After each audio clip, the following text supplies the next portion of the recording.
the corporation of the City of Pickering has a public artwork fetish.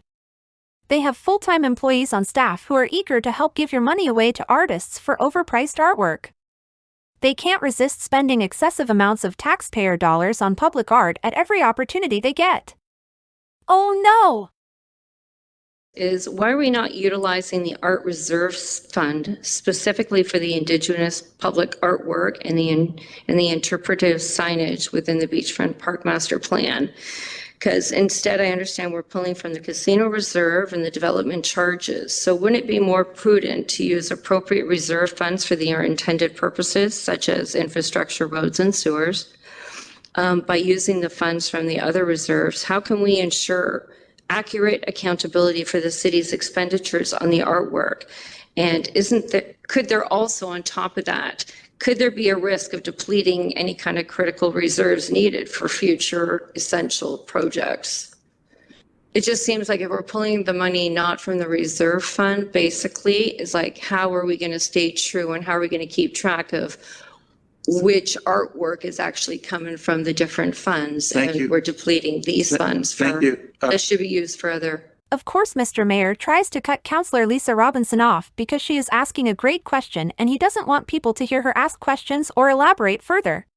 Does Finance or the CAO want to respond?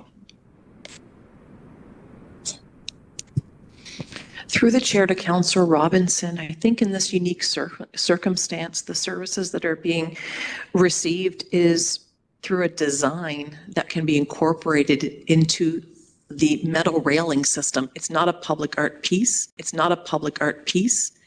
It's really the expertise of an Indigenous consultant that will allow for a design that gets embedded in the metal configuration of the railing.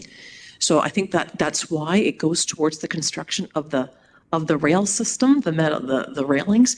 It's not an actual public art piece that people can walk to and admire on a plinth of some sort.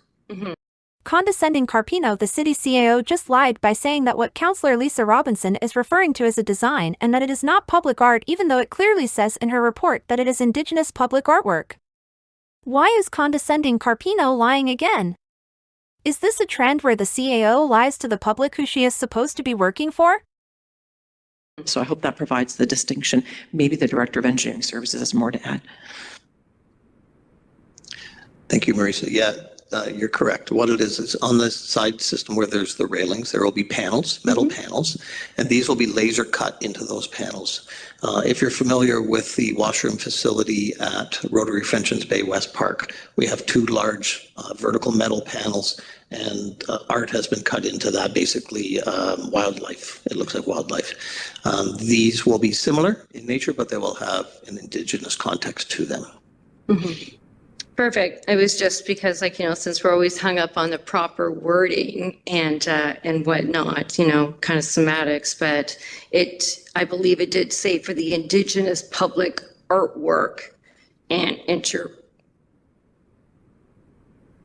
so it does say artwork, and that's why I'm wondering, why is it not being pulled from the proper artwork reserve fund?